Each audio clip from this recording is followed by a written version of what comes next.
This conference will now be recorded. Good morning, everybody. You're listening to Money Matters on KPFT Houston. I'm Chris Hensley. The time is now 11 a.m., which is what I'm so used to saying. So I'm trying to break that habit since we're archiving and pre-recording now. We're not live, but I just got that habit of saying that every time. So once again, we are recording from the extra bedroom in my house, and so there is the podcast will go out after this, but there's also a YouTube version which we've been putting out really since all last year, starting in March. Of last year. So, if you are a long-term time listener, you know we always reserve just the first few moments of the show to tell you a little bit about what's going on in the Houston area when it comes to financial literacy.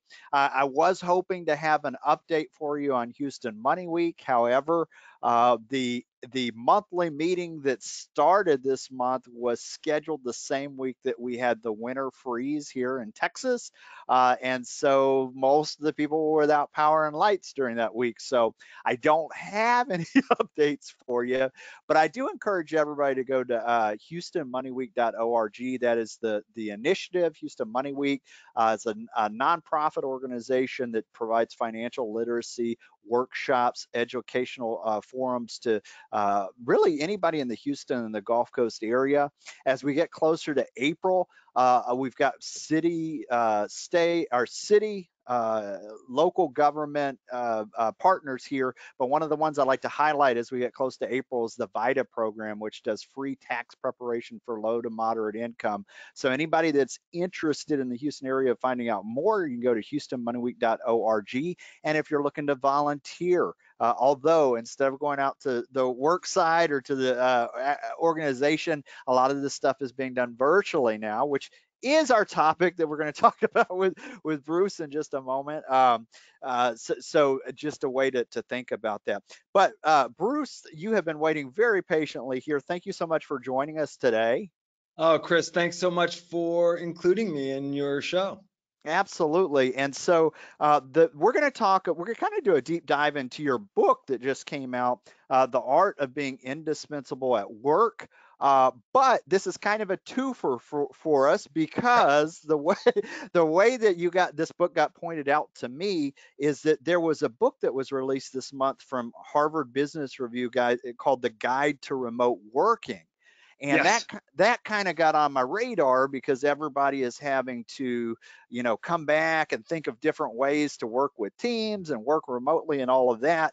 And then I wrote the introduction to that. yes, yes. So before I we'll pivot and we will get right back into the new book, The Art of Being Indispensable at Work. But I would like to ask you a little bit about that because you did the introduction in there. Can you tell us a little bit about, how, tell us a little bit about remote working and how you framed that in there?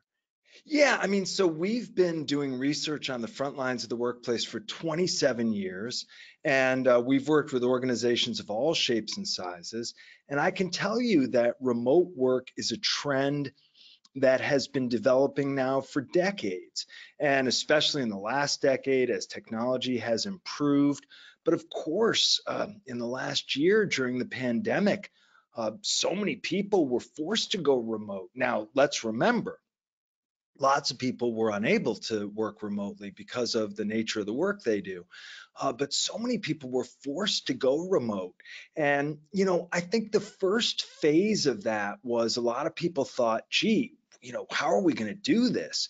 And they had to get their ducks in a row. They had to figure out their workspace. Organizations had to figure out their protocols. I think the second phase was that a lot of people realized, hey, wait a minute, this is working just fine. It turns out there's lots of work that can be done remotely. More work than we realized can be done remotely pretty well, pretty fast. In some cases, productivity and quality is improving, morale is improving because people have additional convenience, additional flexibility, additional comfort. And it turns out, they're able to do a lot of their work from home after all, and they're able to stay in dialogue with their colleagues remotely. I think the third phase was when people started to miss each other, you know, and people Yes. started to realize, gee, maybe something is missing here. And it's, some of the intangibles are missing. Just how we energize each other when we're nearby each other, how we sometimes we compete with each other, we notice each other, we have spontaneous interaction. That some of that, so people are realizing what's missing. And I think where we're headed now is, people are trying to figure out, okay, so what have we learned and what are we going to do going forward? And I think an awful lot of people are going to be doing at least some of their work remotely now for the foreseeable future. It's like we skipped 10 or 15 years of evolution in this trend. We just skipped over. And this trend is now accelerated. And I don't think we're ever going back to work the way we once were. So I will just put a big exclamation mark next to that because I totally agree. My personal financial planning practice, and I work with retirees, 65 people and up, getting people to come to technology for out of city or geographically located separate from Houston was always a roadblock. But from the beginning of this to now, not only have people been open to this, but this has been the preferred method for everybody. So I literally saw that transform in the past year here. So can't say enough about that. And you did the intro for that book, the HBR Guide to Remote Working. So I'm going to pivot now, and I'm kind of doing things a little bit different because most of the time I'll introduce you right at the beginning. But I'd like for listeners, Bruce is the best-selling author and advisor to business leaders all over the world and a sought-after keynote speaker. Since 1995, Tulgan has worked with tens of thousands of leaders and managers in hundreds of organizations ranging from Aetna to Walmart and from the U.S. Army to the YMCA. Now, he lectures at the Yale Graduate School of Management as well as other academic institutions. Tulgan's books include the updated and expanded edition of Not Everyone Gets a Trophy and the best-selling It's Okay to Be the Boss. Bruce, once again, thank you for joining us. And the book that we're going to It's a privilege. And by the way, I know you're in Houston, and God bless you and everyone there. And I hope you all are safe and have power and have what you need, and that you made it through okay. We are up and running, and the worst. See, I'm very thankful. The worst thing that happened is we had a faucet head that just shot off the side of the house. Texas is not made for cold weather, at least Houston. But we're going to do a deep dive into the book, The Art of Being Indispensable at Work. And so one of the things I wanted to ask you about is you talk about the peculiar mathematics of real influence. Can you tell us what that means? Yeah, I mean, look, so people, if you look at people in the workplace right now, everybody's getting squeezed, right? Their boss makes demands of them. If they have people whom they manage, they're making demands of them. They're hearing from people up, down, sideways, and diagonal, inside and outside the organization. I mean, most people feel like they have too much to do and not enough time. They're inundated by requests. They have to rely on lots of people, including a lot of people whom they can't hold accountable easily. And so people are getting squeezed. And what a lot of people tell me is, so much is expected of me, but I don't have the authority to say no to people. And also, I want to be a good team player. So I feel like I should say yes. And not and what does everyone tell you? If you don't have authority, you got to use influence. And so people will say to me, what does that mean? And what a lot of people think it means is, well, you better do it. Just get it done, whether you have the authority or not. Make it happen for people. If you have to be a steamroller, be a steamroller. It's better to ask for forgiveness than to ask for permission. And and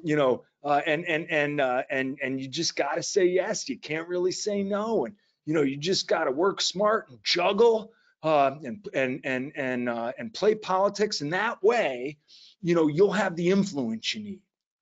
But I call that false influence thinking, because when you conduct yourself that way, you might get what you need and you might deliver for people in the short term, but it's no way to do business, and people lose confidence in you over time. So when I talk about the peculiar mathematics of real influence, I'm talking about how you show up, how you conduct yourself, how you play the long game of reputation one day at a time. And how do you really take a service mindset to your relationships and really deliver for people without getting overcommitted, without drowning in other people's priorities? Because if you're drowning in other people's priorities, if you're just steamrolling, if you say yes to everything, if you're always juggling, if you're always raising your hand, you end up dropping a lot of balls, and you end up having unnecessary delays, unnecessary mistakes, a lot of relationship friction. I mean, the irony is that a lot of people, because they want to be indispensable, they try to say yes, yes, yes to everyone. They think that's the only way, right? It's like, it's the quid pro quo. I'll do, if I want people to do stuff for me, I can't say no. And as a result of that, they undermine themselves, and ultimately you undermine your real influence. Your real influence lives in the hearts and minds of other people.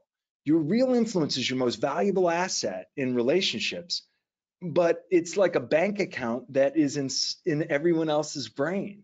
So the way you build up your real influence is, you really got to conduct yourself with integrity, with a service mindset, but you have to conduct yourself in such a way that you don't overpromise, that you don't juggle, that you don't play politics, that you conduct yourself like a professional, and that you treat people in a way that makes them want to come back to you over and over and over again. I love it. I love it. Everything that you just said, great information there. And I think it's really, there's been an adjustment for people having to, leaders who are used to leading or having to do it in different ways. And so kind of making that what at the end of the day, that real influence that lives in the hearts and minds of others, and being dedicated to service. Tell me about, well, one of the things that you write about is that they lead from wherever they are. What do you mean Yes. by that? Yeah. So like, just like the conventional wisdom, if you don't have authority, you have to use influence. And I say, don't use influence. Influence is not a verb, it's a noun. Build influence, and then it will serve you. So another source of conventional wisdom is lead from wherever you are. If you don't have the authority, just do it, right? Just take action, make it happen. And what we've learned is that no, the people who are most successful at working with their sideways colleagues, with their diagonal colleagues, are the ones who first anchor themselves in the chain of command. Right? You got to go vertical before you can go sideways and diagonal. So yes, lead from wherever you are, but wherever you are is the key. Orient yourself in context. Understand your chain of command. The first person you have to manage every day is yourself. The second person you have to manage every day is your boss. Yeah. And the third person you have to manage every day is anyone who reports to you, right? You've got to get yourself aligned vertically before you can operate sideways and diagonal. If you have a strong vertical anchor, then you put yourself in a position to work with people who are lateral colleagues, to take action. What ends up happening usually is people work with their lateral colleagues, they get frustrated, and then they go over each other's head, right? Instead, go over your own head early and often.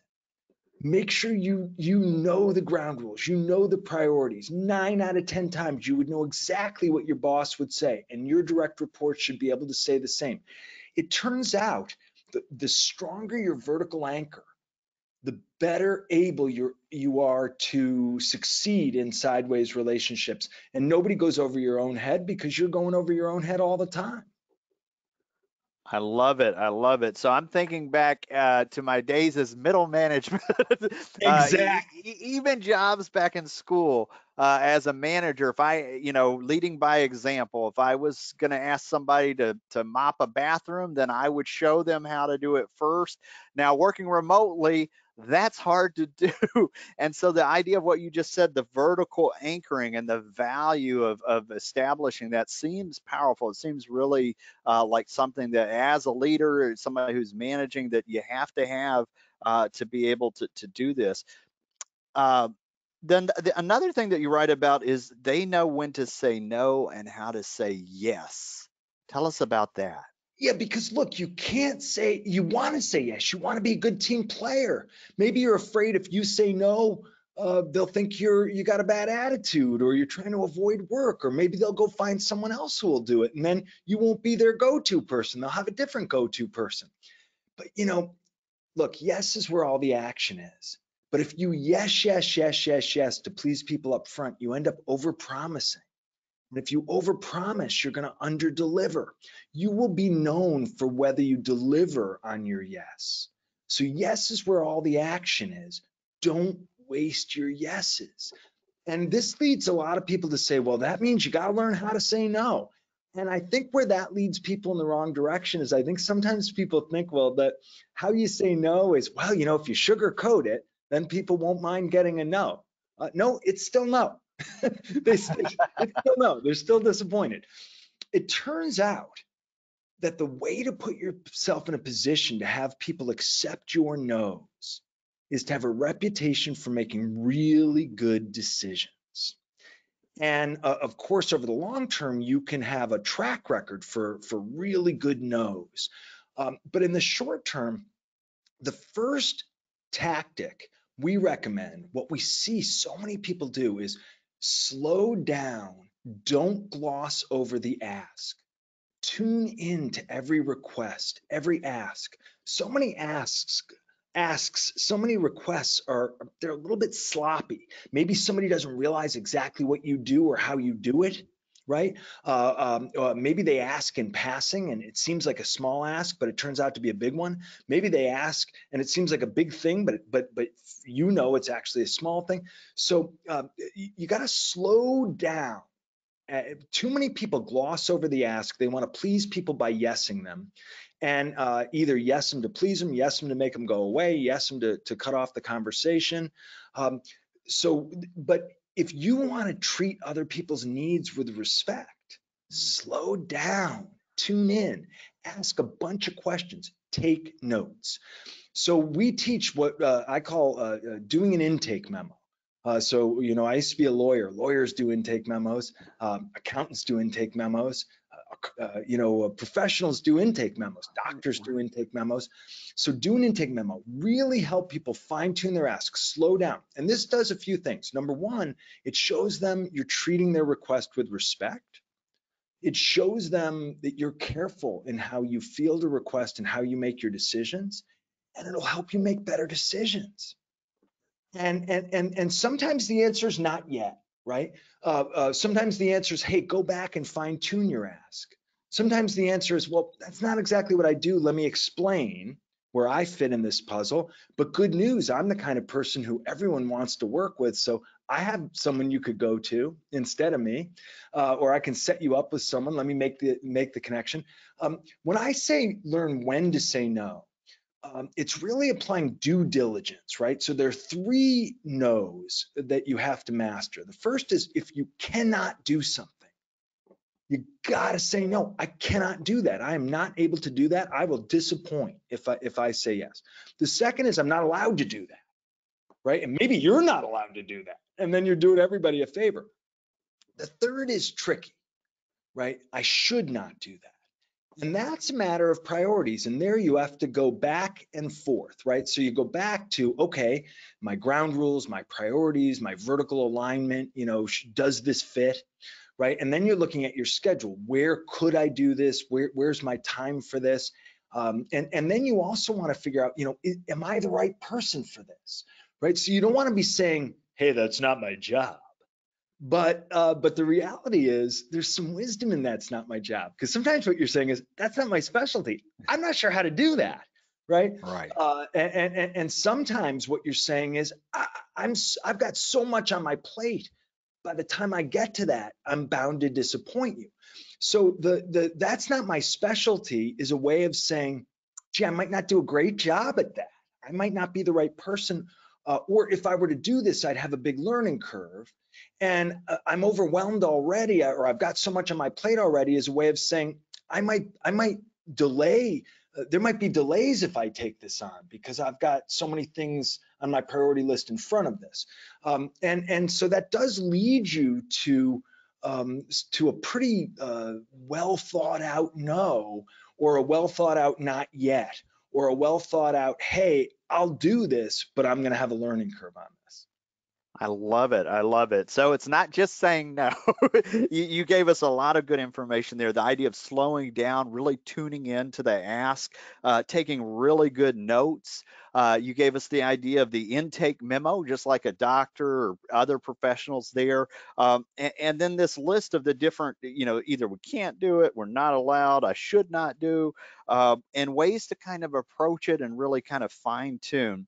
The other thing that you talk about is working smart. Tell us about working smart. Yeah, so work smart. Some people will say, well, avoid the long cuts, take the shortcuts. Sure, use technology. Of course. Work in your area of passion and strength.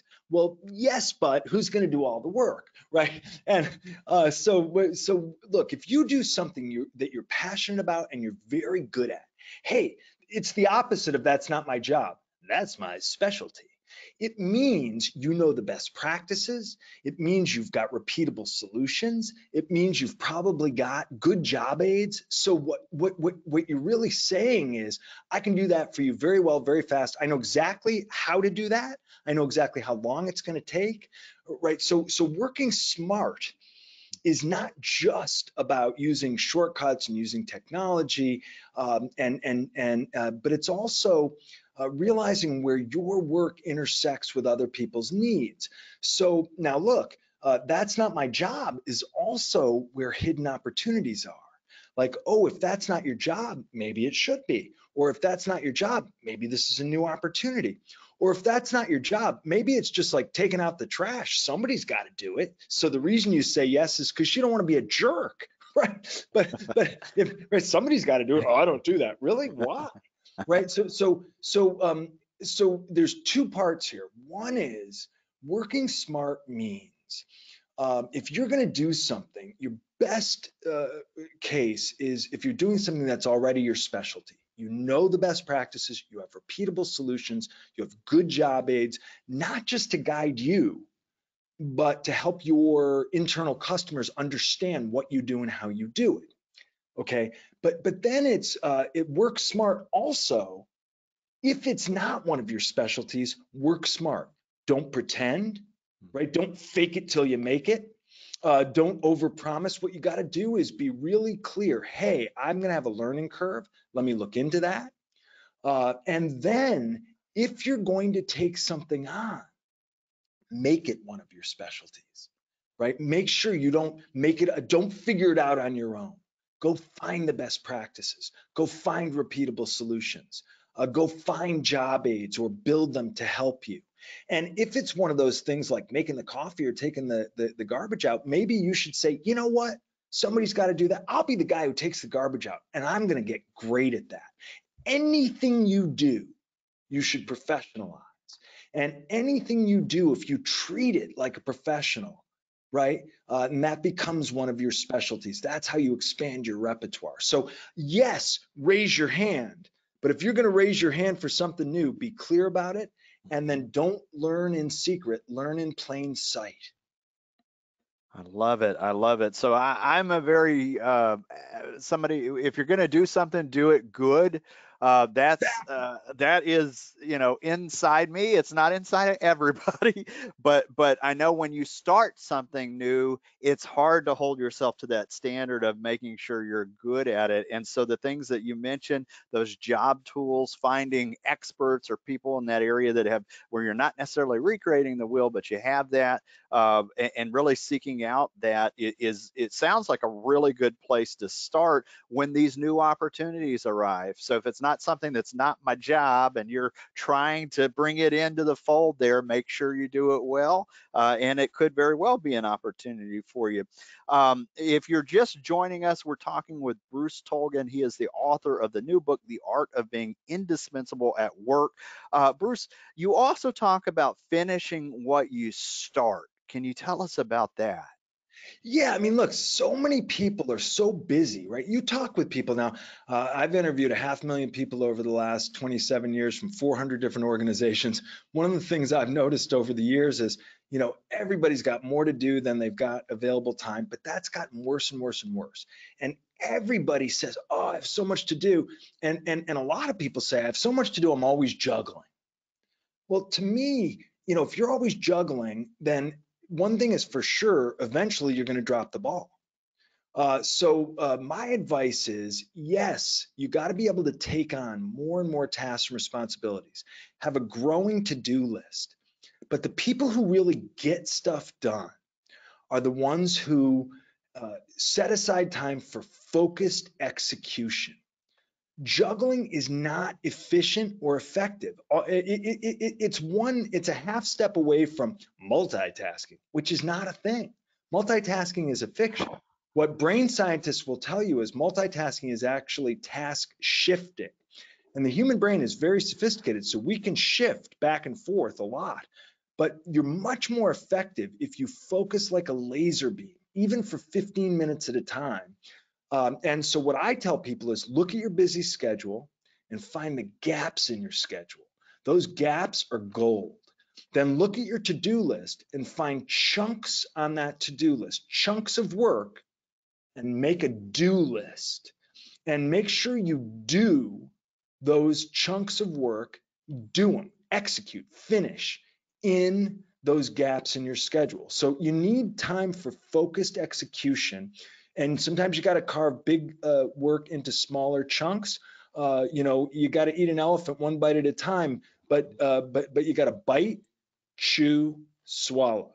And the only question is how many bites can you bite, chew, and swallow in any sitting? And if you got 15 minutes, 20 minutes, 30 minutes, 40 minutes, you've got to make these do not disturb zones for yourself for focused execution. So I love it. This has been the fastest show. We've only got 3 minutes left, and I feel like we're just getting started here. So that particular section, finishing what you start, the image that popped into my head is the person that, works way over 40 hours a week. Somehow they're coming in on the weekends and working in the evening, but they never really get much done. And if Exactly. the multitasking that you said, it's about, getting it across the finish line and what you call focused execution. I love that. Giving yourself that do not disturb time to actually get stuff across the finish line is huge. Bruce, we've got just a few more minutes before the end of the show here. So one of the things you talk about is go-toism, and people promoting go-toism. What is that about? Yeah, go-toism, it's the way of the go-to person. So everyone wants to go to you. The problem is the only way to be a go-to person on a sustained basis is if you make sure to conduct yourself as if your time and energy is a valuable asset that you allocate carefully. And then find go-to people wherever you need them. That means when you show up to them, maintain your service mindset. And that means be a great customer. Go to the right people for the right things. Go prepared. Give them plenty of time, and do everything you can to help them help you. And then build up new go-to people wherever you can find them. When you realize that you can conduct yourself in a way that gives you a huge strategic advantage, sometimes it's tempting to keep it to yourself. But if you conduct yourself this way, other people are going to want to know what you're doing. And relationships are where it's at. But don't look, it's all about relationships. But don't get the wrong idea. It's not about making best friends with people. It's not about playing politics. At work, when the work goes better and better, the relationships get better. When the work goes wrong, relationships suffer. So deliver for people, be a great customer, and build up new go-to people whenever you have the chance. I call it go-toism. It's the way of the go-to people. I love it. I love it. We're right here at the end of the show. Bruce, for listeners who'd like to find out more about the book, I know it's published through Harvard Business Review Press. Is there a website that they could go to find out more about you and the book? I mean, the book is available wherever books are sold. Amazon is a good place to get it, Barnes and Noble. And our website is rainmakerthinking.com. That's the best place to find me. Fantastic. And as we wrap up the show, is there anything that I forgot to ask you that you'd like to share with listeners? Oh, you've been fantastic, but I will quote a friend and client of mine who's a retired Major General from the United States Air Force. He was Deputy Commanding General of the United States Joint Special Operations Command. And he put it really simply. He said, practice being the person you're trying to become. And I believe he is I know he's a resident of Texas now. So Greg Langell, wow. Major General Greg Langell says, practice being the person you're trying to become. I love it. I love it. Bruce, thanks so much for being on the show. Have a good day there. Thank you so much.